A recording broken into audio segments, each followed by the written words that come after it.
नमस्कार दोस्तों, आज की क्लासेस में आपका स्वागत है। और आज का हमारा जो टॉपिक है सामान्य ज्ञान जनरल नॉलेज से रिलेटेड है। और इसमें मैंने जो है टॉप 40 क्वेश्चंस लिए हैं और ये सब परीक्षाओं में आने वाले प्रश्न हैं। तो सबसे पहला हम क्वेश्चन देख लेते हैं आज का कि जो प्रसिद्ध ग्रंथ है ललित विस्तार, इसका संबंध किस धर्म से है। तो प्रसिद्ध ग्रंथ ललित विस्तार का संबंध बौद्ध धर्म से। ऑप्शन सी इसका सही आंसर हो जाएगा। इसका हम अगला क्वेश्चन देख लेते हैं कि प्रसिद्ध जो यात्री था इब्न बतूता वह किस देश का निवासी था। तो जो इब्न बतूता था वह मोरक्को देश का निवासी था और ऑप्शन डी इसका सही आंसर हो जाएगा। इससे संबंधित महत्वपूर्ण तथ्य देख लेते हैं कि यह जो है इब्न बतूता 1333 में मोहम्मद बिन तुगलक के समय में भारत यात्रा पर आया था। और इसकी एक प्रसिद्ध पुस्तक है जिसका एग्जाम में कई बार पूछा जा चुका है। कौन सी पुस्तक? तो रेहला इसकी प्रसिद्ध पुस्तक है। किताबुल रेहला भी कहते हैं। और यह पुस्तक जो है अरबी भाषा में लिखी गई थी। अगर आपको वीडियो अच्छा लगे तो वीडियो को लाइक करें और चैनल को सब्सक्राइब करें। अगला क्वेश्चन है कि सत सहस्त्री संहिता किस महाकाव्य को कहा जाता है। तो जो सत सहस्त्री संहिता है महाभारत को कहा जाता है। ऑप्शन ए इसका सही आंसर हो जाएगा। और जो महाभारत महाकाव्य है इसकी रचना जो है वेद व्यास ने की थी। अगला क्वेश्चन देख लेते हैं कि भारत का मैग्ना कार्टा संविधान के किस भाग को कहा जाता है। तो जो भारत का मैग्ना कार्टा है संविधान के भाग 3 को कहा जाता है। ऑप्शन बी इसका सही आंसर हो जाएगा। और संविधान का जो भाग 3 है उसमें मूल अधिकार या मौलिक अधिकार है, इसे ही हम संविधान का मैग्ना कार्टा कहते हैं। अगला क्वेश्चन आ जाए, कांग्रेस के किस अधिवेशन में भारत की जनता द्वारा स्वयं का संविधान निर्माण का प्रस्ताव पारित किया गया था। तो जो 1936 में इसको प्रस्ताव को पारित किया गया था और इसमें जो है किसी भी विदेशी मदद के बिना संविधान निर्माण की बात रखी गई थी। और 1936 में जो है कांग्रेस का अधिवेशन लखनऊ में आयोजित हुआ था और इस अधिवेशन की जो अध्यक्षता है वह जवाहरलाल नेहरू जी ने की थी। इसका अगला क्वेश्चन है, काफ़ी महत्वपूर्ण क्वेश्चन है कि मॉन्टेग्यू जो चेम्सफोर्ड सुधार था उसका वास्तविक उद्देश्य क्या था। तो मॉन्टेग्यू चेम्सफोर्ड का जो उद्देश्य था वह द्वैत शासन प्रणाली लागू करना था। तो द्वैत शासन प्रणाली मतलब 2 शासन होते थे, उसमें केंद्र स्तर पर एक शासन होता था और एक प्रांत स्तर पर शासन होता था। तो हम देख लेंगे द्वैत शासन प्रणाली जो है 1919 में प्रारंभ की गई थी और इसका जो उद्देश्य था केंद्र के साथ साथ प्रांत स्तरों पर भी शासन के सुधारों की शुरुआत करना था। तो इसका भी ऑप्शन डी सही आंसर हो जाएगा। इसके बाद अगला क्वेश्चन है कि जो ढाका अनुशीलन समिति थी इसकी स्थापना किसके द्वारा की गई थी। तो जो ढाका अनुशीलन समिति थी इसकी स्थापना पुलेन दास द्वारा की गई थी। ऑप्शन सी इसका सही आंसर हो जाएगा। इसके बाद अगला क्वेश्चन है, जो खेड़ा गुजरात में किसान आंदोलन हुआ था यह किसने संगठित किया था। जो किसान आंदोलन था यह महात्मा गांधी जी ने संगठित किया। ऑप्शन डी इसका सही आंसर हो जाएगा। कुछ महत्वपूर्ण तथ्य देख लेते हैं कि जो खेड़ा में गांधी जी ने अपने प्रथम वास्तविक किसान सत्याग्रह की शुरुआत की थी। और खेड़ा सत्याग्रह गुजरात के खेड़ा जिले में किसानों का अंग्रेज सरकार से कर वसूली के विरुद्ध सत्याग्रह किया गया था और यह जो है 1918 में किया गया था, यह भी आप याद रखें। इसका अगला क्वेश्चन है कि संविधान की किस अनुसूची में दल बदल के आधार पर अयोग्यता के संबंध में उपबंध किए गए हैं। तो जो संविधान की 10वीं अनुसूची है इसमें दल बदल संबंधी कानून है और इसका ऑप्शन भी सही आंसर हो जाएगा। इसमें हम देख लेते हैं कि जो भारतीय संविधान में यह अनुसूची 1985 में 52वां जो संविधान संशोधन हुआ था उसके तहत जोड़ी गई थी। इसमें जो है अगर कोई भी जो भी राजनेता है वह अगर दल को परिवर्तित करता है तो उसकी अयोग्यता के संबंध में निर्देश दिए गए हैं। इसके बाद अगला क्वेश्चन है कि लोकसभा के पहले उपाध्यक्ष कौन थे। तो यह क्वेश्चन जो है आप थोड़ा ध्यान से पढ़ें कि लोकसभा के पहले उपाध्यक्ष पूछे गए। तो जो लोकसभा के पहले उपाध्यक्ष थे वह अनंत सैनम आयंगर थे। इसका ऑप्शन भी सही आंसर हो जाएगा। और जो गणेश वासुदेव मावलंकर है जिन्हें हम जीवी मावलंकर भी कहते हैं, यह पहले अध्यक्ष थे। और जो पहली लोकसभा का कार्यकाल था वह 13 मई 1952 से स्टार्ट हुआ था और 4 अप्रैल 1957 तक यह चली थी। इसका अगला क्वेश्चन देख लेते हैं, किस संविधान संशोधन के द्वारा 1976 में मूल कर्तव्यों को जोड़ा गया था। तो जो 42वां संविधान संशोधन था इसके द्वारा मूल कर्तव्यों को जोड़ा गया था। ऑप्शन सी इसका सही आंसर हो जाएगा। महत्वपूर्ण तथ्य देख लेते हैं कि यह जो है मूल कर्तव्य जो है स्वर्ण सिंह समिति की सिफारिश पर 42वें संविधान संशोधन विधेयक द्वारा भाग 4A जोड़ा गया और इसके तहत जो है अनुच्छेद 51A जोड़ा गया और इसमें मूल कर्तव्यों का प्रावधान किया गया। जब यह पारित हुआ था उस समय 10 मूल कर्तव्यों का समावेश किया गया था। बाद में 86वें संविधान संशोधन 2002 में हुआ था। 2002 द्वारा एक कर्तव्य और जोड़ा गया और जो मूल कर्तव्य है रूस के संविधान से जो है प्रेरित हैं या लिए गए हैं। अगला क्वेश्चन है, काफ़ी महत्वपूर्ण क्वेश्चन है, परीक्षाओं में कई बार आ चुका है। चौरी चौरा जो हत्याकांड था यह कब हुआ था? तो जो चौरा चौरी हत्याकांड था यह 5 फरवरी 1922 को हुआ था। ऑप्शन बी इसका सही आंसर हो जाएगा।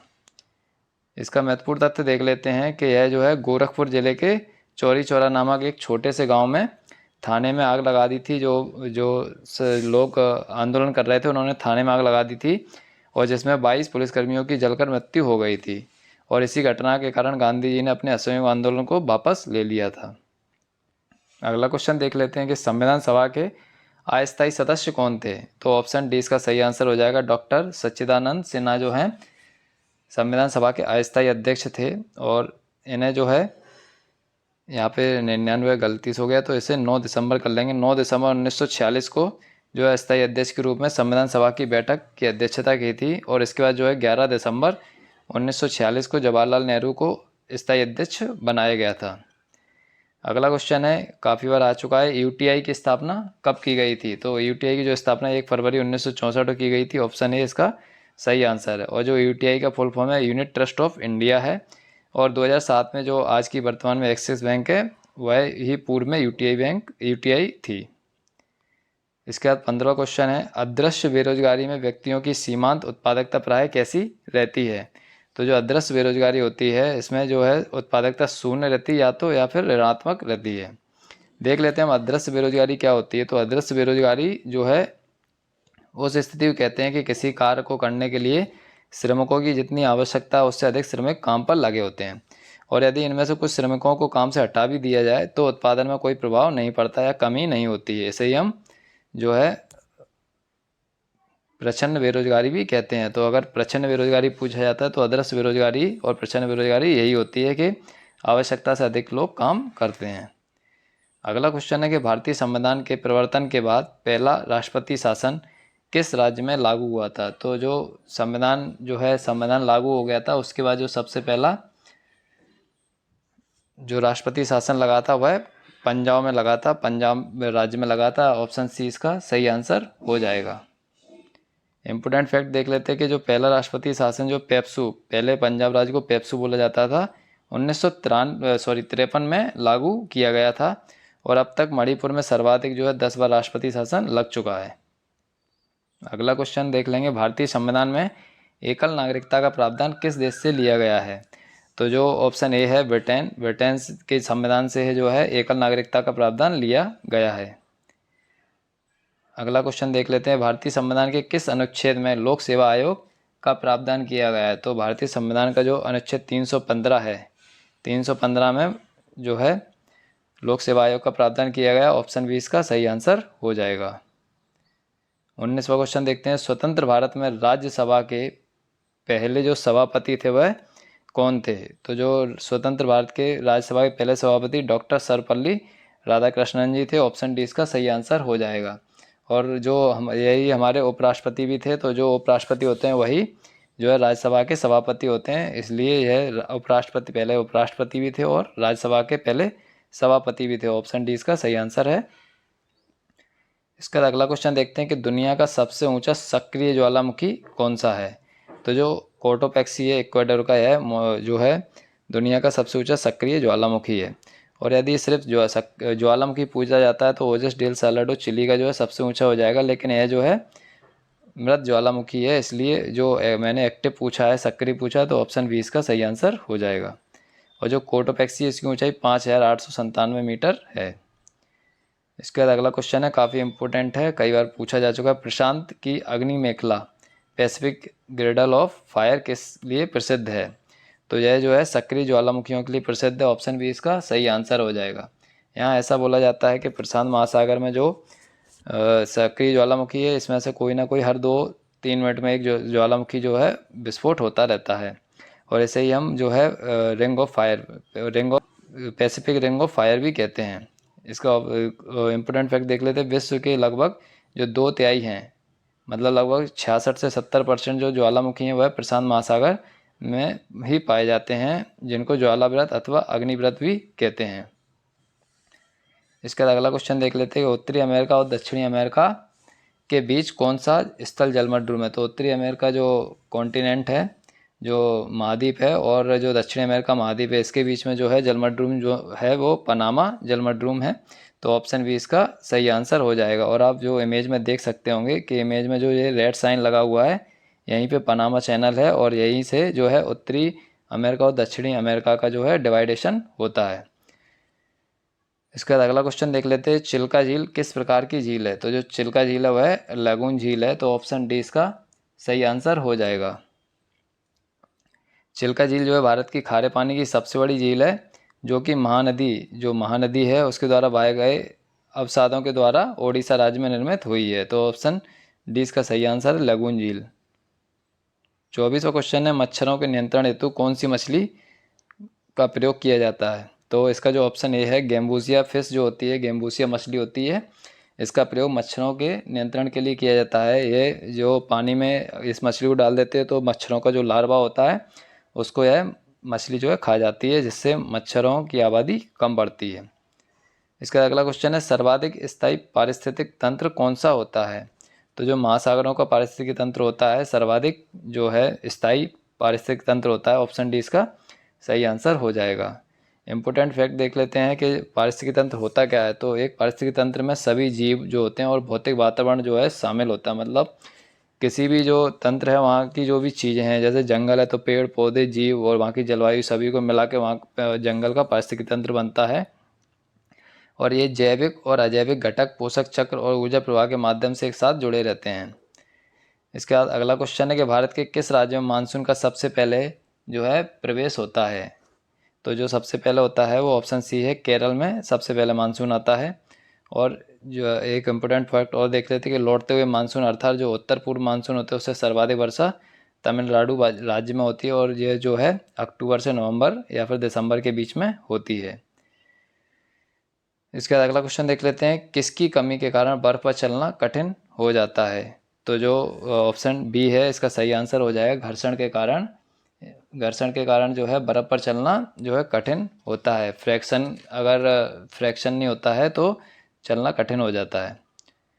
इसके बाद अगला क्वेश्चन देख लेते हैं, किस वर्ष में संयुक्त राष्ट्र ने परम गरीबी की अवधारणा को अंगीकृत किया था। तो जो ऑप्शन ए है 1995 में परम गरीबी की अवधारणा को जो है अंगीकृत करा था। और देख लेते हैं परम गरीबी यूएन के अनुसार क्या होती है। तो भूख और कुपोषण, शिक्षा और अन्य बुनियादी जो सेवाएं होती हैं उन तक सीमित पहुंच हो, इसके बाद सामाजिक भेदभाव हो और बहिष्कार, साथ ही निर्णय लेने की भागीदारी की कमी शामिल हो। ये स्थितियां बनती हैं समाज में तो वह परम गरीबी की स्थिति में आ जाता है।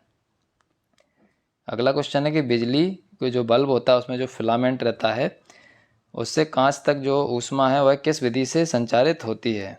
तो जो विकिरण विधि के द्वारा संचालित होती है। ऑप्शन डी इसका सही आंसर हो जाएगा। फिलामेंट में से जो विकिरण निकलती हैं वह कांच तक पहुंचती हैं और इन्हीं विकिरणों से उजाला होता है। अगला क्वेश्चन है, काफ़ी इंपॉर्टेंट क्वेश्चन है कि पृथ्वी के पलायन वेग का मान क्या है। तो जो पृथ्वी का पलायन वेग है वह 11.2 किलोमीटर प्रति सेकंड होता है। ऑप्शन बी इसका सही आंसर हो जाएगा। देख लेते हैं पलायन वेग होता क्या है। तो जो पृथ्वी के गुरुत्वाकर्षण खिंचाव से बचने के लिए प्रयोग किया जाने वाला सबसे कम वेग को पलायन वेग कहते हैं। इसका अर्थ ये होता है कि अगर किसी वस्तु को हम 11.2 किलोमीटर पर सेकंड की स्पीड से थोड़ा सा ज़्यादा स्पीड से अगर फेंकते हैं तो वह पृथ्वी के गुरुत्वाकर्षण से बाहर निकल जाएगी। यानी अर्थात यह है कि किसी वस्तु को अगर पृथ्वी के वायुमंडल से बाहर निकालना है तो उसे कम से कम 11.2 किलोमीटर प्रति सेकंड की स्पीड से पृथ्वी की सतह से फेंकना पड़ेगा। तो ऑप्शन बी इसका सही आंसर है। इसका अगला क्वेश्चन है 31वां, एक पिको सेकंड में कितने के बराबर होता है। तो जो एक पिको सेकंड है वह 10⁻⁻12 सेकंड के बराबर होता है। ऑप्शन ए इसका सही आंसर हो जाएगा। इसके बाद अगला क्वेश्चन देख लेते हैं कि केवलादेव घाना पक्षी विहार कहाँ स्थित है। काफ़ी इंपॉर्टेंट क्वेश्चन है और कई बार परीक्षाओं में पूछा जा चुका है। तो जो भरतपुर है राजस्थान का, राजस्थान के भरतपुर है, इसमें यह केवलादेव घाना पक्षी विहार स्थित है। और यह जो है वो हज़ारों की संख्या में दुर्लभ और विलुप्त जाति के पक्षी यहाँ पर पाए जाते हैं। और सबसे ज़्यादा यहाँ पर जो है साइबेरियाई जो सारस आते हैं उनके लिए है प्रसिद्ध, जो सर्दियों के मौसम में आते हैं। और यहाँ पर जो है यहाँ पर पर्यटन के लिए काफ़ी जो है मतलब महत्वपूर्ण साबित हुए हैं। इसका अगला क्वेश्चन देख लेते हैं। Geological survey of India ZSI geological survey of India कहाँ पर स्थित है? तो यह कोलकाता में स्थित है। ऑप्शन सी इसका सही आंसर हो जाएगा। इसके बारे में हम देख लेते हैं कि इसकी स्थापना जो है 1916 में की गई थी और यह जो है पर्यावरण एवं वन मंत्रालय के अधीन कार्यरत है और भारत में जो प्राणी हैं उनके बारे में ज्ञान बढ़ाने में निरंतर कार्य करता है। मतलब यह जो है प्राणियों पर रिसर्च करता है और प्राणियों की जो है जनसंख्या की जो काउंटिंग होती है वह सब करना इसका काम है। इसके बाद अगला क्वेश्चन देख लेते हैं। राष्ट्रीय कृषि वानिकी अनुसंधान NAFRC केंद्र कहाँ स्थित है? तो ऑप्शन ए इसका सही आंसर हो जाएगा। यह झांसी में स्थित है। इसके बाद देख लेते हैं कि हरी घास किस बायोम की प्रमुख घास है? तो जो हरी घास होती है वह सवाना बायोम की घास है। ऑप्शन सी इसका सही आंसर हो जाएगा। बायोम या जीवोम कैसे कहते हैं? तो स्थलीय पारिस्थितिकी तंत्र का ही एक प्रमुख भाग है। इसके अंतर्गत वनस्पति और जीवों के समस्त क्रियाशील समूह सम्मिलित किए जाते हैं। मतलब किसी प्रदेश विशेष की जलवायु, मिट्टी आदि कारकों से सामंजस्य स्थापित कर जो जटिल जैव समुदाय विकसित होता है उसे ही हम बायोम कहते हैं। मतलब किसी स्थान की जो भी परिस्थिति है उसके अकॉर्डिंग जो वहाँ पर अच्छा फलता फूलता है वह बायोम कहलाता है। इसका अगला क्वेश्चन देख लेते हैं कि टेबल टेनिस की जो गेंद है उसका वजन कितना ग्राम होता है? तो जो टेबल टेनिस की गेंद है उसका वजन 2.7 ग्राम होता है। ऑप्शन डी इसका सही आंसर हो जाएगा। अगर आपको वीडियो अच्छी लग रही है तो वीडियो को पूरा देखें। अगला क्वेश्चन है कि स्प्रिंग बोर्ड या ट्विस्ट फ्री स्टाइल जो शब्द हैं किस खेल से संबंधित हैं? तो यह दोनों शब्द जो हैं तैराकी से संबंधित है। ऑप्शन बी इसका सही आंसर हो जाएगा। इसके बाद देख लेते हैं कि डेल डायमंड जो है, ये डेल डायमंड जो है एक मैदान का नाम होता है। तो यह किस खेल के जो है परिसर का नाम होता है? तो जो डेल डायमंड है यह रग्बी जो होता है, रग्बी गेम होता है उसके खेल परिसर का नाम होता है। तो ऑप्शन सी इसका सही आंसर हो जाएगा। इसका 39वां क्वेश्चन देख लेते हैं। बरमूडा त्रिकोण या बरमूडा ट्रायंगल जिसे हम बोलते हैं कहाँ स्थित है? तो जो बरमूडा ट्रायंगल है पश्चिमी उत्तरी अटलांटिक महासागर में स्थित है। ऑप्शन ए इसका सही आंसर हो जाएगा। और आज की वीडियो का आखिरी क्वेश्चन देख लेते हैं। यह भी काफ़ी बार पूछा जा चुका है। तो जो ऋग्वैदिक आर्य थे उनकी भाषा कौन सी थी? तो ऋग्वैदिक आर्यों की जो भाषा थी वह संस्कृत थी। ऑप्शन सी इसका सही आंसर हो जाएगा। आज का वीडियो हम यहीं पर समाप्त करते हैं। अगर आपको वीडियो अच्छी लगी है तो वीडियो को लाइक करें और मेरे चैनल को सब्सक्राइब करना ना भूलें ताकि आगामी वीडियो भी आपको प्राप्त होती रहें। धन्यवाद।